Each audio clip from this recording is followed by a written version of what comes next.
vous êtes sur RTL. We've said 1,000 people say we don't like the way the world is. Take our life from us. We laid it down. We got tired. We didn't commit suicide. We committed an act of revolutionary suicide. Nous sommes 1000 personnes qui disons que nous n'aimons plus ce monde. Prenez nos vies. Nous nous allongeons, nous sommes fatigués. Nous n'avons pas commis de suicide. Nous avons commis un suicide révolutionnaire. Bonsoir, cette voix que vous venez d'entendre, ces mots, sont les derniers du pasteur Jim Jones. Il les avait enregistrés juste avant de mourir le 18 novembre 1978, laissant derrière lui un monceau de cadavres dans la jungle du Guyana, un petit état d'Amérique du Sud, 910 hommes, femmes, enfants, vieillards et nouveau-nés, des Américains empoisonnés avec une mixture fatale, un mélange de soda à l'orange et de cyanure, un suicide collectif qui cachait en fait un meurtre de masse. C'est cette histoire terrifiante, celle du Temple du Peuple, une secte puissante et influente, que nous allons vous raconter ce soir dans l'heure du crime. Car 40 ans après les faits, cette tuerie suscite toujours les mêmes interrogations. Comment un seul homme, Jim Jones, a-t-il pu mener à bien une telle entreprise? Pourquoi les États-Unis ont laissé faire ce révérend illuminé qui les défiait? Comment avait-il réussi à mettre sous influence 1 millier de disciples qui avaient tout abandonné pour le suivre et le vénérer, alors que le Temple du Peuple, à l'origine une communauté fraternelle et idéaliste, s'était changé en une prison cachant abus sexuels, punitions et humiliations. Le massacre collectif de Jonestown, cette ville dans la jungle qui portait le nom de son gourou, reste aujourd'hui encore le plus diabolique des mystères. Nous allons, avec nos invités, explorer ce soir cette manipulation mentale qui, dans l'histoire des sectes, même les mieux structurées, reste inégalé et défie l'imagination. Le massacre de Jonestown, un suicide collectif sur commande, l'enquête ce soir de l'heure du crime sur RTL. On se retrouve tout de suite. L'heure du crime, Jean-Alphonse Richard jusqu'à 21h sur RTL. 20h, 21h, Jean-Alphonse Richard sur RTL. L'heure du crime. Et ce soir, dans l'heure du crime, retour sur le massacre de Jonestown à l'automne 78 au Guyana. Plus de 900 Américains qui se sont donné la mort dans une communauté agricole. Le monde va alors découvrir une histoire terrifiante, la mainmise d'un gourou, Jim Jones. Mais pour l'instant, devant cette scène de crime inouï, c'est la stupéfaction qui va l'emporter. Le 19 novembre 1978, à 3h29 du matin, le service de veille de la Maison-Blanche reçoit un premier télégramme de la CIA. L'agence de renseignement fait état d'un suicide de masse à Jonestown. Puis quelques précisions. Des centaines de citoyens américains morts à Jonestown. Jonestown ne figure sur aucune carte. Mais la CIA et les autorités américaines connaissent parfaitement ce lieu, une cité érigée sur 11 000 hectares dans la jungle du Guyana, un petit pays d'Amérique du Sud, aux confins du Venezuela et du Brésil. Une équipe de 120 militaires guyanais est aussitôt dépêchée sur place et aux premières heures du matin découvre une vision d'apocalypse. Sur le domaine de Jonestown, où une pancarte en bois souhaite la bienvenue et le bonheur aux visiteurs, les militaires tombent sur des centaines de corps. Tous sont normalement vêtus, serrés les uns contre les autres. Ils semblent avoir été ordonnés ainsi ou s'être volontairement positionnés de cette façon, face contre terre. Certains couples se donnent la main, des femmes, des hommes de tout âge, des adolescents et des nouveau-nés. Sur les 910 victimes recensées, le chiffre n'a jamais été arrêté avec précision. Sur ce total, on dénombre 304 enfants. Aucun bruit dans ce paysage de cauchemar où la vie s'est arrêtée la veille. Les victimes ne portent pas de traces de coups d'armes blanches ou d'armes à feu. Quand les premiers légistes arrivent sur place, ils notent toujours les mêmes stigmates sur les cadavres, une coloration bleue autour de la mâchoire et parfois des traces de piqûres, notamment sur les tout-petits. Les quelques autopsies qui vont suivre vont vite élucider les causes de ces morts brutales. L'ingestion ou l'injection d'une potion fatale. Un mélange de soda à l'orange et de cyanure, la dose de poisson est si élevée que la mort est survenue entre 3 et 5 minutes. Sur le site de la tuerie, On découvre des bassines encore à demi remplies de ce mélange. Les fidèles de Jonestown ont apparemment défilé devant ces récipients, puis sont allés s'allonger pour rendre leur dernier souffle. Une macabre mécanique. Des seringues sont également retrouvées sur les lieux. Elles ont servi à tuer sans doute ceux qui ne voulaient pas boire le poison ou ceux qui ne pouvaient pas, comme les nouveau-nés. Un seul homme repose lui sur le dos, les yeux vers le ciel. Le seul mort d'une balle dans la tête, c'est Jim Jones, le gourou de Jonestown. Bonsoir Anne-Claire Danel. Bonsoir. Vous êtes journaliste indépendante et vous avez réalisé le documentaire L'Amérique des gourous qui avait été, je crois, diffusé sur France 2, hein, c'est bien ça. Tout à fait. Ce 19 novembre 78, vous avez vu et revu ces images, vous les avez en tête. C'est un véritable chaos, c'est une tuerie de masse, un meurtre, mass murder comme disent les Américains, c'est bien ça? Exactement, surtout que les autorités américaines n'arrivent que 72 heures après parce qu'elles mettent du temps à pénétrer dans cette jungle du Guyana et elles arrivent par les airs, par avion, avant d'atterrir sur une petite piste de latérite là où elles peuvent entre les palmiers. Elles survolent en fait la zone de ce suicide collectif et c'est un champ de cadavres, c'est impressionnant, comme on n'en voit pas souvent. Vous l'avez dit, il y a un tiers d'enfants, il y a plus de 900 victimes et c'est très étrange parce qu'en même temps on sent pas une violence, il y a pas eu de fusillade, etc. Et c'est presque par famille. Nous dans le documentaire on n'a pas mis les photos en couleur tellement elles étaient choquantes, on a tout mis en noir et blanc tellement c'était fou. On voit ces petits enfants dans des positions encore de câlins dans les bras de leur maman, comme s'ils dormaient pratiquement. Comme s'ils dormaient. Il y a des adeptes qui sont encore agrippés au trône en bois du gourou qui sont morts là quoi. Et alors je parlais de cette fameuse potion qui a tué les disciples, ce poison mortel, et on sait effectivement qu'ils sont morts comme cela, non seulement à cause des légistes, mais à cause de cet enregistrement qu'a laissé le gourou, Jim Jones. C'est complètement fou. On a entendu sa voix. Dans cette histoire, on a entendu quelques secondes sa voix, et en fait, ce Jim Jones, ça faisait partie de l'embrigadement des adeptes. Il se filmait, il s'enregistrait sans cesse, et jusqu'au bout, jusqu'à la mort, il harangue, il manipule. Toutes ces cassettes ont été retrouvées sur le site. Elles ont d'abord été saisies par le FBI. Et moi, j'ai pu aller les écouter parce qu'elles sont aujourd'hui archivées dans une bibliothèque universitaire à San Diego. Et il y a cette fameuse Death Tape, la cassette de la mort en direct, du suicide en direct. Et là, c'est complètement fou. Vous l'avez un peu entendu au début de l'émission. On entend des cris, on entend des pleurs, on entend des chants. Et il y a lui qui dit « N'ayez pas peur, la mort est votre amie ». On meurt pour le socialisme. On meurt pour le socialisme. Bonsoir, Georges Fenech. Bonsoir. Vous avez été le président de la Miviludes, c'est la mission interministérielle qui lutte contre les sectes. Merci beaucoup d'avoir accepté ce soir notre invitation dans l'heure du crime. On va évidemment parler longuement de Jim Jones, mais en un mot, Georges Fenech, est-ce qu'on peut dire que Jonestown reste à ce jour le plus grand massacre sectaire? Oui, c'est évidemment le drame absolu, plus de 900 morts par empoisonnement collectif et assassinat. Il faut bien le dire.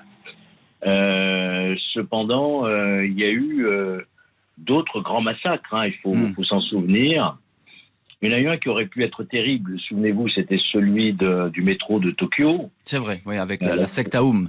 La secte Aum, où Shoko Haram avait diffusé des ballonnets contenant du gaz sarin, vous vous souvenez? Il y avait eu 25 morts et quelques 5000 blessés quand même. Mais les ballonnets ne s'étaient pas tous ouverts. Autrement, on aurait pu avoir plusieurs milliers de morts. On aurait pu avoir plusieurs milliers de morts. Le fait est que là, c'est vraiment la vision est apocalyptique. On peut le dire, on peut dire les choses comme ça. Absolument, absolument. Et puis, on peut rappeler chez nous, évidemment, la secte de l'ordre du Temple solaire, qui avait fait 16 morts dans le Vercors. Dans le Vercors, oui. Vous vous souvenez, par incinération et de ces personnes qui étaient censées rejoindre la planète Sirius. Et puis, il y a des grands massacres dont on ne parle jamais, mais qui ont existé aussi, parce que plus lointain, je pense notamment à la secte Kanugu en Ouganda, qui avait fait à l'époque, dans une église, avait fait plus de 700 morts. Bien sûr, et on va revenir tout au long de cette émission, effectivement, sur ces dérives sectaires abominables. Le monde entier est effectivement abasourdi par ce spectacle de fin de monde. Pour le moment, l'affaire se résume à un suicide collectif des esprits faibles qui auraient été entraînés dans la mort par un pasteur fanatique. Les enquêtes qui vont suivre vont cependant donner d'autres explications à cette hécatombe mystique dans la jungle du Guyana. Johnstown, quand une secte se change en machine à tuer. L'enquête de l'heure du crime ce soir sur RTL. À tout de suite. 20h, 21h. L'heure du crime sur RTL. L'heure du crime sur RTL. Heure du crime avec ce soir le massacre de la secte de Johnstown, 1978. Plus de 900 Américains tués après avoir absorbé du soda au cyanure. Les États-Unis découvrent alors le visage d'un homme, le pasteur James Jones.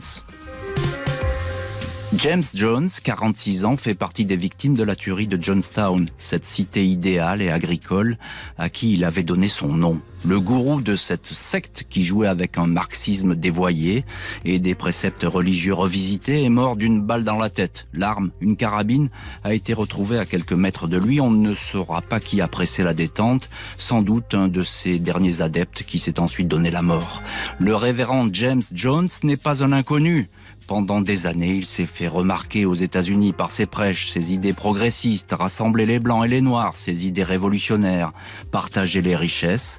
À la fin de ses sermons, il fait même chanter l'hymne communiste, l'Internationale, à l'Assemblée. James Jones, visage austère, peau très blanche, cheveux très bruns, éternelles lunettes noires, a fondé le Temple du Peuple et du Plein Évangile, c'est son nom alors qu'il avait une vingtaine d'années. Il va faire prospérer son église, là où il est né et il a grandi, dans l'Indiana, en Indianapolis. Ses prêches séduisent de plus en plus d'adeptes. Le public n'est pas riche, issu de milieux populaires, souvent de la communauté noire, mais n'hésite pas à faire des dons au pasteur, à lui confier économie, héritage, à jouer aussi les rabatteurs pour que le temple du peuple prospère et soit de plus en plus puissant. On peut faire une confiance aveugle à ce pasteur qui, lors des offices, effectue des guérisons par la simple imposition des mains, parvient à faire marcher les paralytiques et à expulser les tumeurs cancéreuses, un faiseur de miracles. Au mois d'octobre 1961, James Jones a eu une vision divine. Une bombe atomique va anéantir deux villes américaines, Chicago et Indianapolis. Le spectre d'une confrontation nucléaire est alors dans tous les esprits. On est en pleine guerre froide. Le gourou va donc déménager en Californie, suivi par 140 fidèles. Le révérend Jones affirme être une réincarnation du Christ, mais aussi de Moïse et de Lénine. Il s'oppose à la guerre du Vietnam, séduit des adeptes de plus en plus jeunes. L'église du révérend est respectée, très influente. Elle va faciliter l'élection du nouveau maire de San Francisco qui offrira à James Jones la direction des services municipaux de la ville. Le pasteur est une personnalité qui compte. Il va même entretenir une correspondance amicale avec Rosalynn Carter, l'épouse du futur président des États-Unis. Celui-là même qui sera au pouvoir quand surviendra l'annonce du massacre de Johnstown. Anne-Claire Danel, on se retrouve, vous êtes journaliste indépendante et vous connaissez bien les sectes pour avoir réalisé un documentaire télé là-dessus. Derrière cette montée en puissance de ce fameux pasteur qui arrive à guérir tout le monde, on peut en reparler si vous voulez, mais on parle déjà d'abus sexuels, d'appât du gain, de brutalité, ça commence déjà à se dessiner assez vite. Il ose tout, c'est la main mise sur les corps, sur les esprits, sur les biens. Il a, vous l'avez dit, pas mal d'entre-gens, de relations, donc dès le début, il s'arrange avec la loi et il dérape sur le fisc, donc il en met pas mal dans ses poches. La majorité des adeptes donnent 25% de leur salaire. Et puis oui, la main mise sur les corps, c'est tout simplement, il a le droit de désirer tout le monde, il empêche, il coupe les familles en deux, on n'a pas le droit de dormir avec sa femme ou son mari, et lui, il a accès à tous les corps, hommes ou femmes. Et puis si on se plie pas à ces règles de base, il y a tout simplement des châtiments corporels.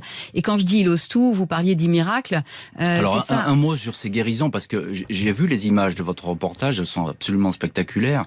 Ce sont des images d'archives, c'était encore la propagande du Temple du Peuple à l'époque, on filme tout, donc il appelle une femme à la tribune, il impose les mains, voilà, elle s'évanouit, etc. Et puis on se retire avec cette femme dans la sacristie, et puis on revient avec un linge imbibé de sang, et tout le monde s'évanouit, et tout le monde applaudit, et tout ça. Et c'est qu'en fait, ils ont sorti de leur manche dans la sacristie des boyaux de poulet. Et tout le monde y croit, tout le monde gobe. Tout le monde croit qu'on a extrait finalement le mal, cancer, extirpé le mal tumeur, voilà. de ces personnes. Georges Fenech, vous êtes toujours avec nous en ligne dans l'heure du crime. Vous connaissez parfaitement évidemment les sectes et leur fonctionnement. Gagner en influence, essayer de toucher les cercles du pouvoir, comme le fait à cette époque Jim Jones, ça aussi c'est la construction d'un gourou et d'une secte? Mais bien sûr, mais d'abord il présente un visage humaniste. Il faut bien savoir que Jim Jones, au départ, il avait une aura, une notoriété aux États-Unis exceptionnelle. Il avait notamment créé des dispensaires, des restaurants sociaux, des ateliers, des maisons d'enfants, des réinsertions pour les drogués, des aides aux délinquants. C'est pour ça d'ailleurs qu'il est invité un jour à la tribune présidentielle avec, vous l'avez rappelé, l'épouse de Jimmy Carter. C'est vrai. Et il y avait aussi les maires de San Francisco, de Los Angeles, qui étaient très assidus à ses offices religieux. En fait, à son apogée, la communauté de Jim Jones pouvait revendiquer 20 000 fidèles. Et donc on voit dans le fonctionnement des sectes, c'est toujours au départ quelque chose de plutôt attractif, c'est quelque chose d'humanitaire, voyez-vous. C'est après que se révèle la véritable personnalité du gourou, qui est un gourou apocalyptique et qui va exercer une emprise mentale sur tous ses adeptes, qui va, vous l'avez rappelé, maltraiter, quelquefois avec des châtiments, avec des punitions, qui vont devenir des esclaves. Il va s'accaparer tout leur bien, ouais, c'est ça. Leur retraite. Ouais. Et finalement, il va s'enrichir sur leur dos, et il aura une main-d'œuvre gratuite d'ailleurs pour fabriquer toutes sortes de produits, d'agricoles, etc. Et Georges Fenech, ce cercle d'influence qui élargit, ça explique aussi peut-être son impunité dont il a joui pendant quand même quelques années. Oui, notamment quand il part donc dans ce Guyana, avec l'aide d'ailleurs de son ami Fidel Castro, faut le savoir, qui lui permet d'acquérir 11 000 hectares de terrain à cet endroit perdu dans la jungle. Et puis les Américains, quand même, et notamment les familles, s'inquiètent du devenir de leurs parents, jusqu'au jour où le député, peut-être allez-vous le raconter, député... On va y venir, Georges Fenech. On va y venir dans le chapitre suivant. On verra qu'effectivement, il y a beaucoup de choses qui vont se passer, et notamment avec l'administration américaine et les pouvoirs publics américains. Juste un tout petit mot, Anne-Claire Danel. Étonnant qu'on le laisse faire quand même de cette manière. Jim Jones, il fait ce qu'il veut. En fait, il surfe sur le premier amendement de la Constitution américaine qui dit liberté de culte. La liberté de culte aux États-Unis, c'est sacré. Et dès qu'on est une association cultuelle, on a le droit d'exister et même on est exonéré d'impôts. Et donc, en fait, il s'engouffre dans cette faille. Et donc, il va en profiter. Cette impunité ne va pas être éternelle pour le temple du peuple de James Jones. Il va avoir des ennuis avec le fisc, des défections, des scandales étouffés, la curiosité de certains journalistes autour de cette église tout à fait légale. Église qui peut mobiliser plus de 2000 fidèles sur un simple claquement de doigts, celui de son charismatique gourou, le pasteur Jim Jones. Jonestown, quand une secte tue sur ordonnance. L'enquête de l'heure du crime, c'est ce soir sur RTL. À tout de suite. Jean-Alphonse Richard. 20h, 21h, l'heure du crime sur RTL.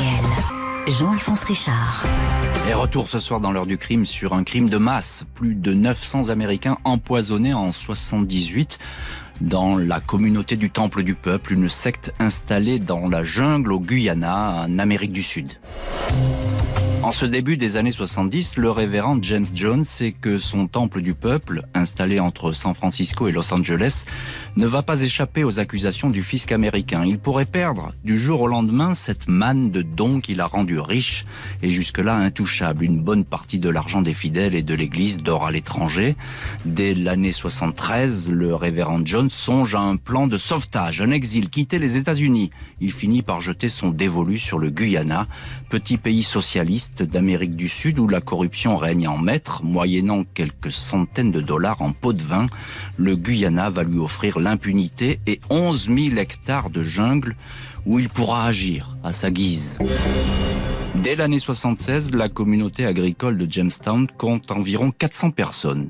Pour arriver à ce paradis libertaire que les journaux présentent comme une espèce de kibbutz, un lieu d'échange partagé, de travail et d'amitié, pour être reçu au sein du temple du peuple, il faut adresser son dossier médical.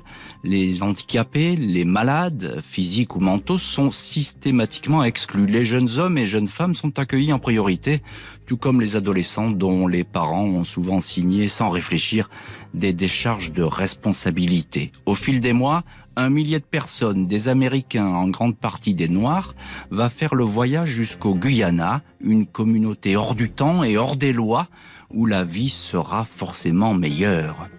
Je m'arrête un instant avec vous, Anne-Claire Danel, dans ce récit, auteur du documentaire, je le rappelle, L'Amérique des gourous. Dites-nous à quoi ressemble Johnstown. Apparemment, c'est une cité radieuse, comme on pourrait dire.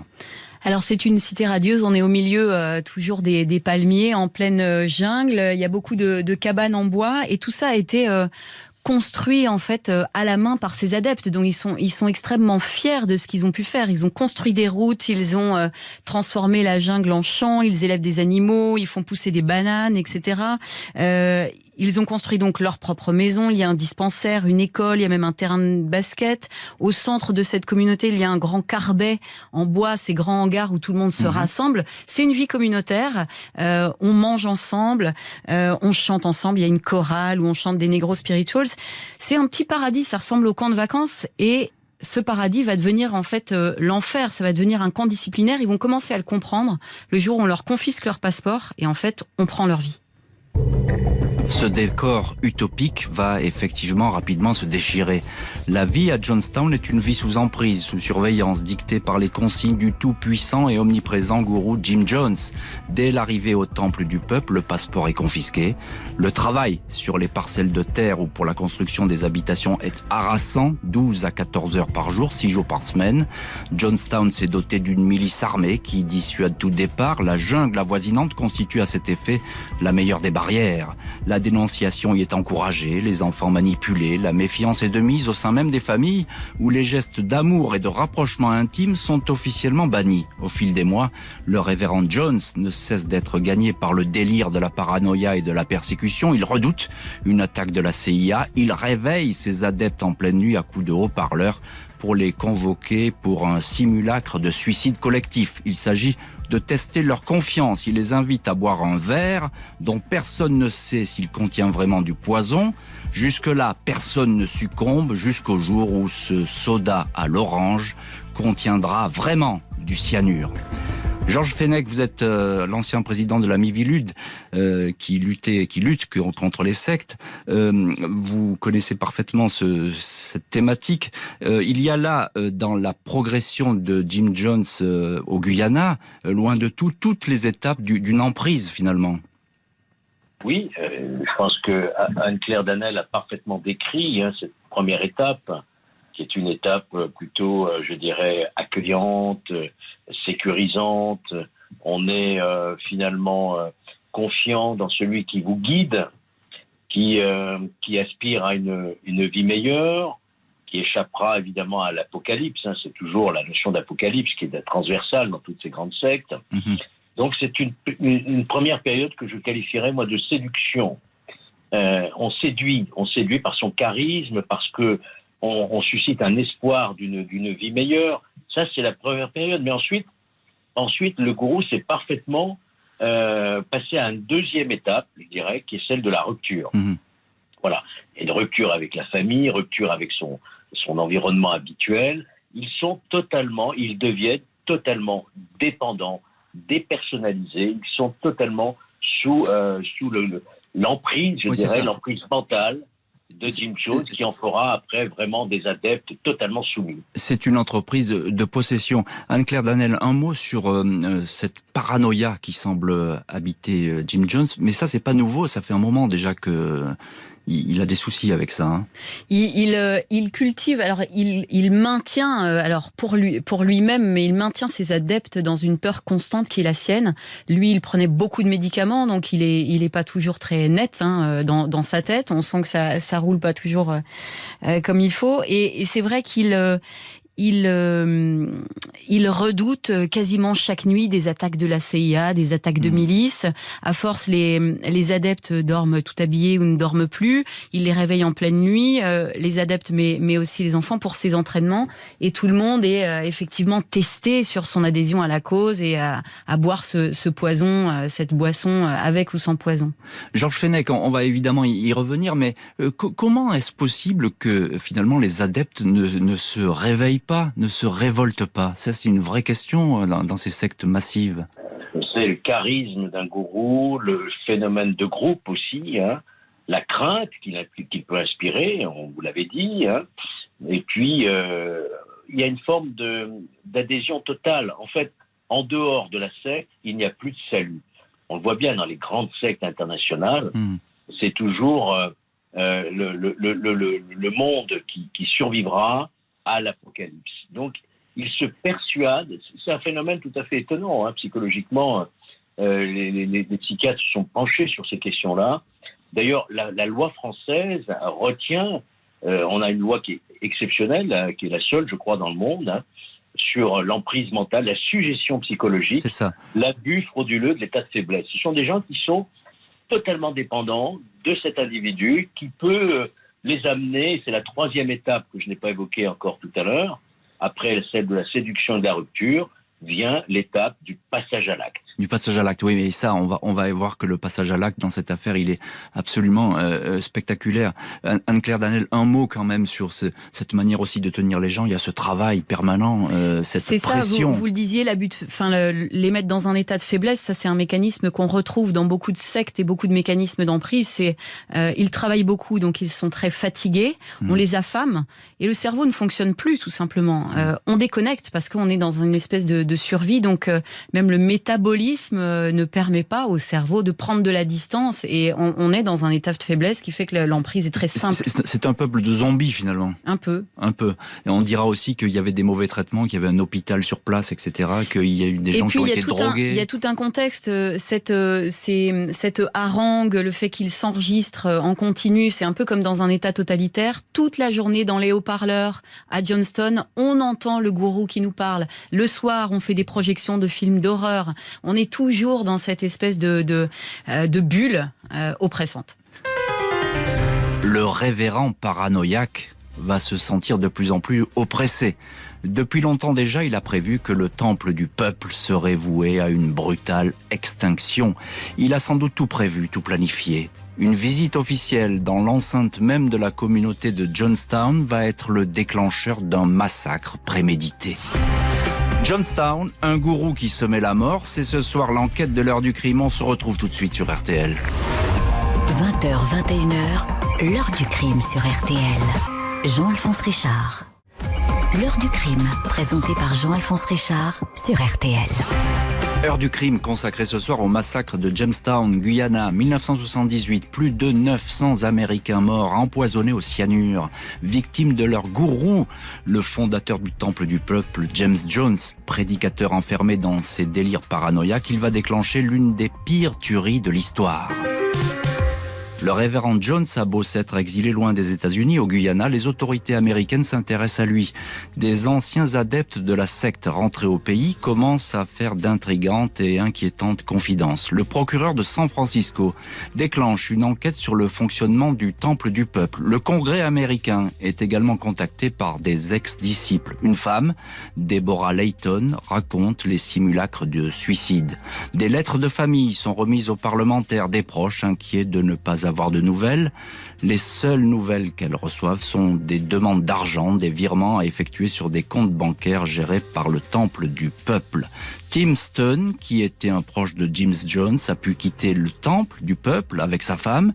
Il raconte que le gourou l'avait contraint à abandonner la paternité de son fils et à lui donner son enfant qu'il veut désormais retrouver. Ce fils mourra dans le massacre. Un sénateur démocrate du Congrès, Leo Ryan, décide alors de se rendre au Guyana. Il n'est pas le bienvenu, il reçoit une lettre signée par 800 adeptes lui demandant de ne pas venir. Le temple estime que les autorités américaines sont en train d'organiser une mise en scène afin de nuire à la communauté. Le sénateur Ryan insiste. Le 18 novembre au matin, il arrive enfin à Johnstown, entouré d'une délégation de journalistes et d'avocats. La visite tourne vite à l'opération de propagande. Les adeptes se présentent sous leur meilleur jour, vêtus de propre, décontractés, pas un mot de travers contre le temple et son révérend. Jim Jones est omniprésent. La délégation est toutefois approchée par des disciples qui discrètement font part de leur désir de rentrer. Le parlementaire en informe aussitôt le gourou. Jim Jones fait bonne figure, assure que tout le monde est libre de partir de Johnstown. Le sénateur Ryan quitte la communauté en fin d'après-midi avec la délégation et 16 adeptes qui ont décidé de rentrer. Il roule quelques kilomètres jusqu'au petit aérodrome de Port Kaituma. Ils n'iront pas plus loin. Au pied des avions, une fusillade éclate. Des hommes de la milice de Jim Jones tirent. 3 journalistes et le sénateur Ryan sont tués. La nouvelle ne va pas tarder à arriver à Washington. Le pasteur sait qu'il n'échappera plus désormais aux autorités américaines. Il appelle donc à venger le temple. Tout le monde doit mourir plutôt que tomber dans les mains de l'ennemi américain. Dans un grand chaudron, cette fois, du cyanure est mélangé au soda à l'orange. Anne-Claire Danel, est-ce que c'est ce voyage qui déclenche, ce voyage du parlementaire Ryan, qui déclenche le massacre alors que tout semblait déjà en place pour, si je puis dire, la solution finale? En fait, il brise le pacte, l'espèce de couvercle de silence qu'avait mis sur la communauté Jim Jones.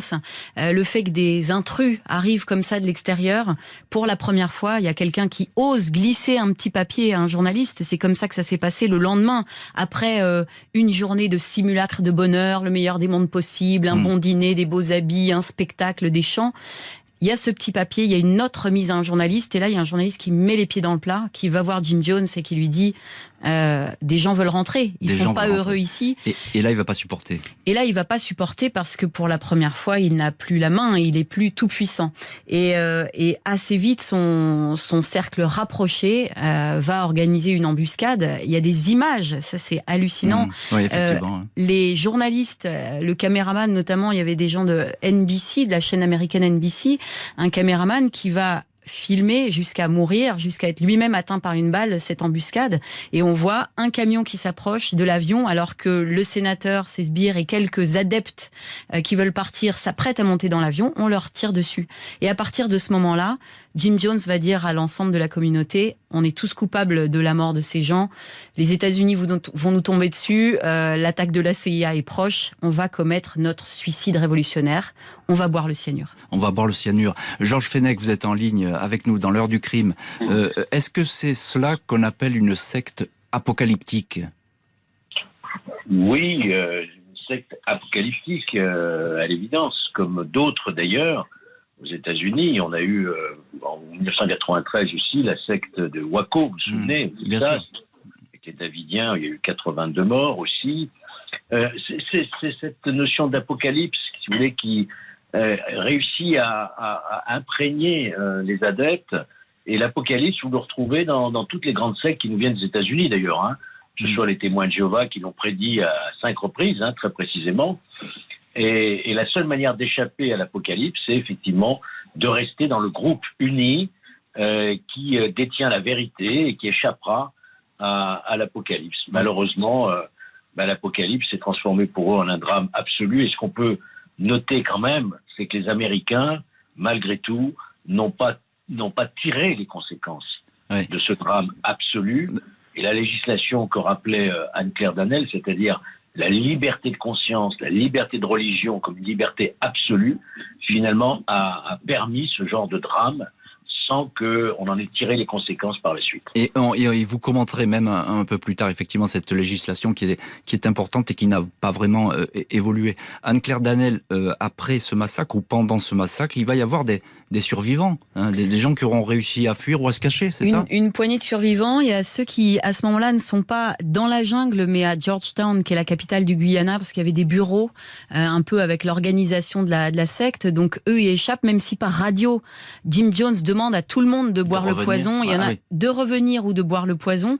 Même aux États-Unis, il appelle ses adeptes en Californie à se tuer. Bon, là, il y en a quand même moins qui suivent. Mais plus incroyable encore, il y a, moi, j'ai rencontré à l'époque, c'est une toute jeune femme, elle s'appelle Leslie, elle habite maintenant dans l'Arizona, à Phoenix. Leslie, elle sent quelque chose, elle est toute jeune maman, elle a un fils qui a 3 ans, Jacari, et elle va partir quelques heures avant la fusillade avec une poignée d'adeptes, ils sont 10-12, ils partent dans la jungle, ils fuient, ils disent aux autres, on part en pique-nique, ça semble surréaliste, et elle part, et de là où elle est, elle entend la fusillade. Leslie, elle part comme ça avec son fils de 3 ans, qui marche à peine, et 6 membres de sa famille vont mourir, dont son mari Joe, qui est complètement sous emprise, à qui elle a même pas pu dire au revoir. Sa mère, sa sœur, ses nièces, tout un groupe de sa famille décède. Des survivants qui vont pouvoir décrire l'horreur endurée à Jonestown, mais qui ne vont pouvoir parler parfois que des années après, comme si la malédiction du temple du peuple allait les poursuivre. La secte de Jonestown, un massacre au cyanure. C'est l'heure du crime ce soir, à tout de suite sur RTL. L'heure du crime, présenté par Jean-Alphonse Richard sur RTL. L'heure du crime, Jean-Alphonse Richard, jusqu'à 21h sur RTL. Retour ce soir dans l'heure du crime sur la tuerie de Jonestown, suicide collectif qui cache un massacre organisé par le gourou Jim Jones. Les États-Unis sont frappés de stupeur. Des enquêtes vont être ouvertes, mais elles resteront étonnamment timides. Dans les jours qui suivent le massacre, les 910 cadavres américains restent longtemps sur place, certains dans un état de putréfaction avancé. Malgré l'ampleur du désastre, il ne va y avoir en tout et pour tout que 7 autopsies, dont celle du révérend Jones. Les résultats de ces analyses ne parviendront jamais en totalité aux autorités américaines, perdues par la bureaucratie du Guyana. Le petit pays, qui veut absolument se dédouaner de toute responsabilité, réunit un tribunal afin d'identifier les coupables. Selon un médecin légiste qui a examiné les cadavres, 700 auraient pris le poison contre leur gré, sous la contrainte ou par injection. Des témoignages indiquent la présence de gardes armés empoignant des adeptes ainsi qu'un cortège d'infirmières employées pour les piqûres. Seules 200 personnes se seraient véritablement suicidées. Jim Jones en personne, avant de distribuer de gré ou de force le poison, avait averti les adeptes que la destruction du camp par la CIA était inévitable. Il avait envisagé une fuite vers l'Union soviétique, mais celle-ci était impossible. Il ne restait donc qu'une solution, accomplir un suicide révolutionnaire. La justice américaine ne se lance pas dans de longues investigations. La CIA s'exonère même de toute enquête. Seul le FBI va procéder à des recherches et des vérifications. Les comptes en banque de la secte du Temple du Peuple sont bien fournis. Pas moins de 10 millions de dollars placés dans des établissements au Guyana, Panama, Suisse, Luxembourg et dans les îles Vierges. Le détournement des dons des adeptes, un véritable trésor de guerre, l'un des plus importants qu'une secte n'ait jamais constitué. Des anciens responsables du Temple du Peuple seront interrogés, mais pour la plupart laissés libres. Seul l'un des tireurs de l'aéroport où le sénateur Leo Ryan avait trouvé la mort sera retrouvé, poursuivi. Larry Layton, c'est son nom, sera acquitté lors du premier procès, condamné à perpétuité lors du second. Il sortira de prison en 2002, après 18 ans d'incarcération, considéré comme un homme ayant subi un lavage de cerveau et qui serait resté sous l'emprise du révérend Jones. Georges Fenech, vous êtes en ligne avec nous dans l'heure du crime. Que penser, une petite question quand même, que penser de ce manque d'entrain des autorités pour enquêter dans cette histoire où tout de même un parlementaire, on le rappelle, a été tué par les gens de Jim Jones? On ne peut que rester extrêmement dubitatif sur le manque de volonté des autorités américaines, d'une part de faire toute la lumière sur cette affaire, mais encore une fois, et cela a été dit tout à l'heure, les Américains sont tellement attachés à leur liberté de religion. Vous savez, les États-Unis se sont construits sur des vagues d'émigration religieuse. Donc toutes les grandes sectes viennent des États-Unis. Et enquêter, aller jusqu'au bout de cette emprise mentale, de cette organisation à caractère sectaire, c'était remettre en cause beaucoup d'institutions aux États-Unis. Et je voudrais citer, même si ça n'a rien de comparable, mais les Mormons, par exemple, qui ont aussi un mode de vie très particulier. On se souvient que d'ailleurs, un Mormon a été candidat à la présidence de la République, à la présidence des États-Unis. Donc voilà, et la Midilude, qui se bat contre ce phénomène, a toujours été critiquée, quelquefois violemment, par les États-Unis. Oui, parce que les États-Unis considèrent que la France porte atteinte à la liberté de religion. À la liberté de culte, effectivement. Georges Fenech, il y a aussi la question centrale dans ce genre d'organisation sectaire, c'est l'argent, le nerf de la guerre, comme on pourrait dire pour reprendre un cliché, mais là, le Temple du Peuple a beaucoup d'argent. Oui, et c'est rien, je dirais encore, par rapport à d'autres grandes sectes internationales. Vous voyez ce que je veux dire, si vous prenez la fortune amassée par l'Église de Scientologie, par exemple. Qui est considérée en France comme une secte, mais pas aux États-Unis, on le rappelle. Exactement. Ou si vous prenez au Japon l'autre secte, là, dont le nom m'échappe maintenant, la plus connue. Je ne peux pas vous aider, je ne parle pas japonais, Georges Fenech. Mais non, mais si, vous la connaissez, le nom m'échappe. À l'instant, la secte Moon. Ah, Moon, bien sûr, oui, Moon, bien sûr. C'est des milliards, c'est des industries, c'est des magazines, c'est des télévisions, c'est de l'immobilier, vraiment, c'est une richesse, une puissance. Les grandes sectes internationales, si on ne comprend pas ça, c'est vraiment un pouvoir qu'ils exercent sur leurs membres. Et là, effectivement, Jim Jones avait compris qu'il fallait prendre l'argent, le placer, etc., le faire prospérer. C'est une évidence. Anne-Claire Danel, que reste-t-il aujourd'hui de ce paysage d'apocalypse Au Guyana, donc en Amérique du Sud, il reste pas grand-chose. La nature a complètement repris ses droits. Il reste une stèle, mais ces habitations assez éphémères n'existent plus du tout.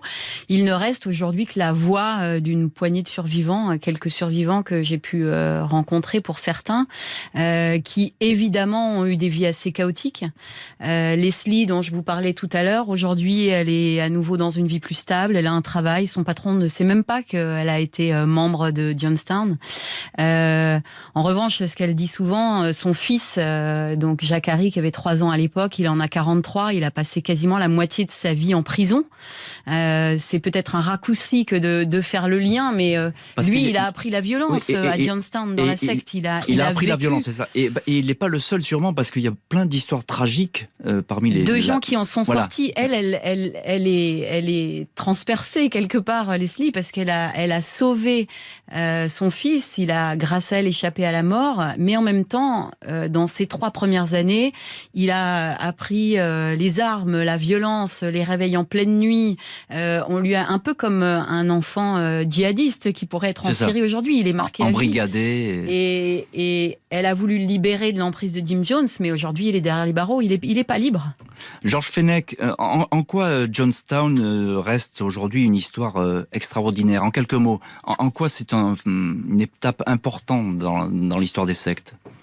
D'abord, le bilan, il faut le rappeler, Jean-Alphonse Richard, 923 victimes, dont 276 enfants.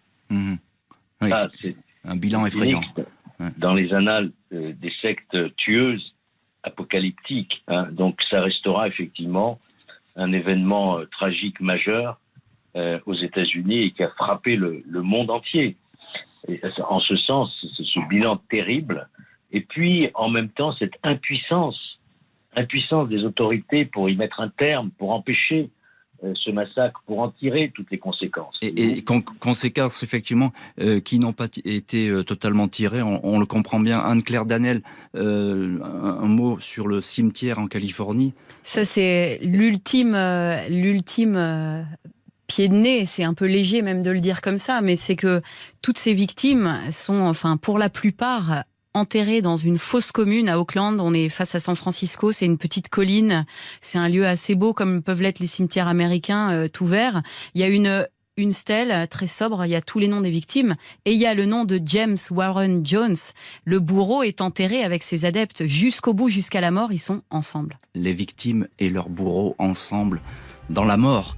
Merci Anne-Claire Danel et Georges Fenech d'avoir été les invités ce soir de l'heure du crime consacrée au massacre de Johnstown quand une secte tue. Merci à l'équipe de l'émission, Justine Vignot, Marie Bossard à la préparation, Marc Bisset à la réalisation. Un grand merci à vous toutes et tous d'avoir partagé cette heure du crime. Pour écouter RTL au travail, Sur la route, dans les transports dans votre jardin, et où que vous soyez, téléchargez dès maintenant et gratuitement la nouvelle application RTL. RTL, toujours avec vous.